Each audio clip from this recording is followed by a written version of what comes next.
Olá, meus amigos da Climb, estamos de volta mais uma vez para falar um pouquinho de swing trade e análise técnica aqui no canal da Climb.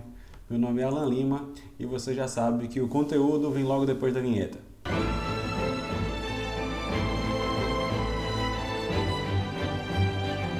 Então vamos lá, vamos ao nosso conteúdo do dia. Hoje, sexta-feira, 16 de dezembro de 2022. Você já sabe, mas não custa lembrar que o nosso conteúdo aqui no YouTube é estritamente educacional. Por aqui nós não fazemos nenhum tipo de recomendação de compra ou venda de ativos negociados em bolsa. Para lembrar um pouquinho do que falamos nas últimas semanas, nós entramos no tema de indicadores e começamos pelos indicadores de Fibonacci, a retração e a projeção de Fibonacci.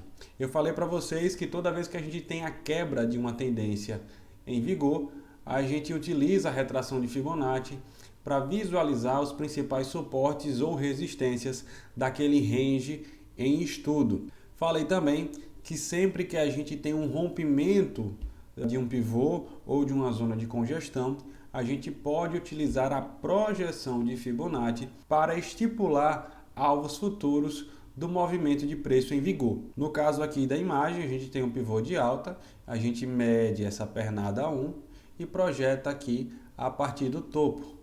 Nós tivemos aqui no 4186 aproximadamente o primeiro alvo desse pivô de alta atingido, e assim que atingido, o preço entrou em padrão corretivo.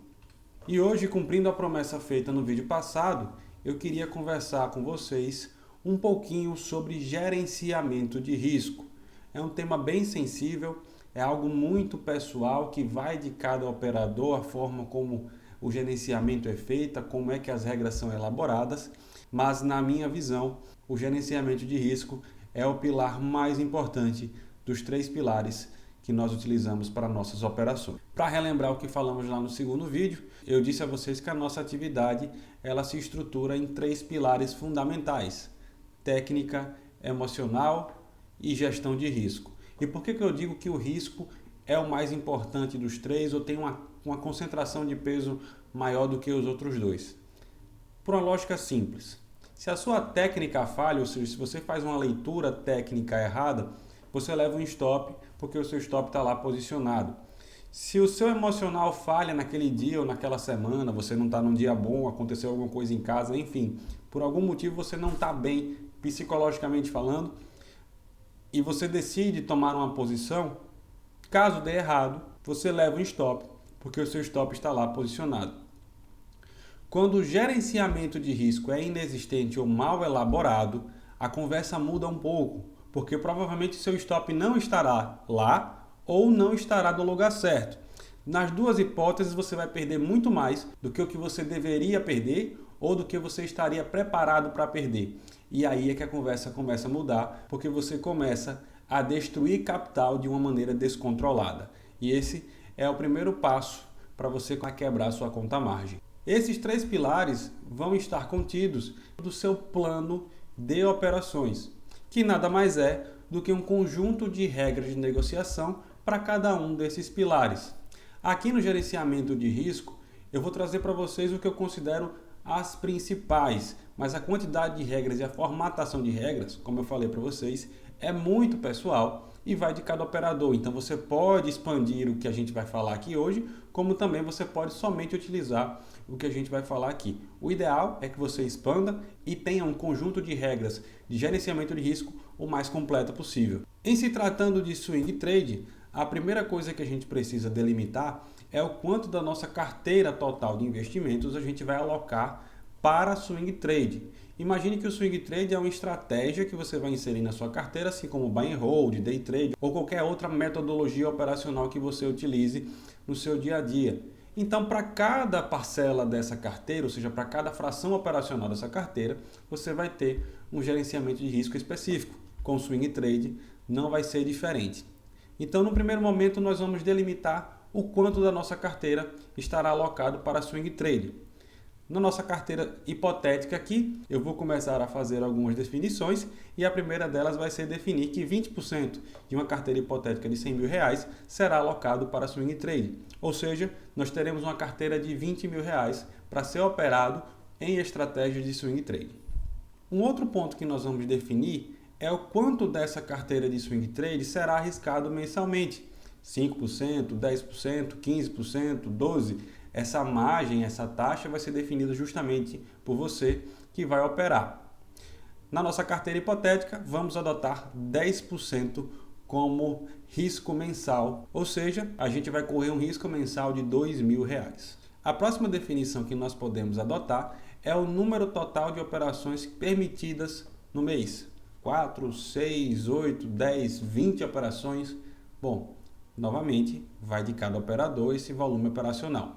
Eu não gosto nem de operar muito, nem de operar pouco. E no nosso caso aqui da carteira hipotética, vamos adotar 8 como volume máximo de operações mensais. Definido o total de operações no mês, a gente agora pode calcular o risco máximo por operação. Isto é, a gente tem o risco delimitado de R$2.000 por mês no total e a gente vai dividir isso por 8, que é o volume máximo de operações no mês, e a gente chega aí nos R$250 de risco por operação executada. Outro ponto que nós podemos definir é o objetivo de cada operação. Ele pode ser tanto financeiro, eu estipulei os R$400, pode ser 500, 600, R$1.000, o trader que vai dizer, como ele também pode ser sobre o risco. Eu posso, por exemplo, ter o risco de uma vez o meu objetivo, ou seja, para cada R$1 que eu tomo de risco, eu tenho R$1 de objetivo de ganho, como pode ser 2 vezes, 3 vezes, 4 vezes. Obviamente que os melhores sistemas operacionais vão sempre aumentar essa taxa de retorno para cada R$1 tomado de risco. Na nossa carteira hipotética, vamos adotar 2 vezes o risco como objetivo financeiro da operação. Depois que nós delimitamos o nosso objetivo, a próxima pergunta que deve ser feita é se esse objetivo é tecnicamente viável. Ou seja, analisando tecnicamente o gráfico, faz sentido tomar essa posição? Existe potencial de lucro de acordo com o meu gerenciamento de risco? Em outras palavras, o preço tem espaço para andar essas 2 vezes o meu risco para cima ou para baixo caso eu esteja vendido?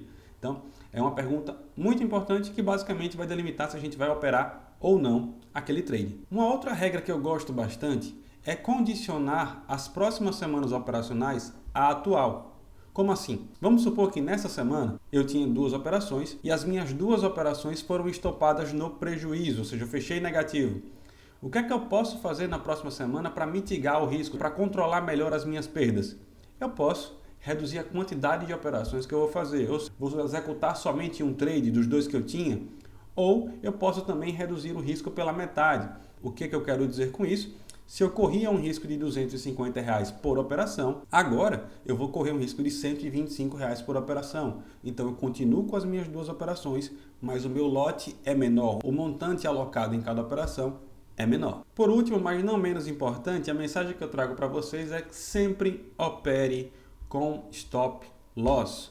Alan, o que é stop loss? Bom, vamos primeiro traduzir o termo do inglês. Stop loss significa pare perdas ou parar as perdas. No trade, o stop loss vai ser justamente uma ordem no sentido contrário à posição que você montou. Ou seja, se você está comprado, a ordem de stop loss é a ordem que vai estar abaixo do seu preço de entrada para limitar as suas perdas. Ele vai lhe tirar da operação se aquele preço for atingido.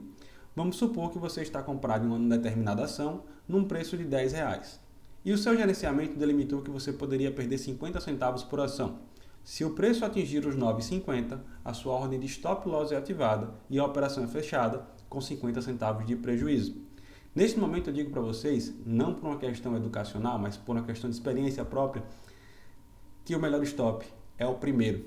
Muitas vezes a gente ignora essa regra, a gente acha que o mercado vai voltar, seja com a força da fé ou porque a gente acredita na empresa. Isso é clássico de operador. Eu acredito na empresa, vou manter essa posição. E é justamente nesse momento que a gente acaba tomando más decisões com base no gerenciamento de risco. Então, o melhor stop é o primeiro. Atingiu? Fecha a operação, limpa a cabeça, continua analisando e se o mercado ofertar uma nova entrada, você vai lá e remonta a sua posição. É muito melhor do que você segurar o prejuízo e aumentar esse prejuízo ao longo do tempo. Cortar as suas perdas o mais rápido possível, com certeza vai ser a jogada mais inteligente do seu sistema operacional. Por fim, meus amigos, eu quero dizer para vocês que todas essas regras que compõem o plano de trade são concebidas com o principal objetivo de garantir a sua sobrevivência no mercado. Esse é o primeiro objetivo de todo trader. Quando a gente abre a plataforma, primeiro a gente sobrevive e depois a gente ganha dinheiro. Na verdade, ganhar dinheiro é consequência da execução de um processo bem planejado e bem elaborado. Então, essas regras são fundamentais para que a gente continue operando. No mais, meus amigos, eu vou ficando por aqui. Como eu falei para vocês, foram só conceitos iniciais de uma gestão de risco, tá? Aconselho aos amigos que se aprofundem um pouco mais nesse tema, pesquisem um pouco mais sobre gerenciamento de risco, tanto em carteiras de swing trade como carteiras de position trade e até mesmo em carteiras de buy and hold. Afinal de contas, o risco nesse mercado é a única variável que a gente tem algum tipo de controle. Então, não abra mão desse controle, porque ele é fundamental para a sua sobrevivência aqui. Desejo a vocês uma excelente semana, um forte abraço. Se ficou alguma dúvida, deixa por favor sua pergunta nos comentários, que será um prazer respondê-lo. No mais, link do nosso aplicativo na descrição do vídeo. Se você já é inscrito no canal, deixa aquele like bacana. E se você ainda não é, clica lá no botão de se inscrever, que a Climb tem a melhor solução para a sua carteira de investimentos. Até a próxima semana e um grande abraço.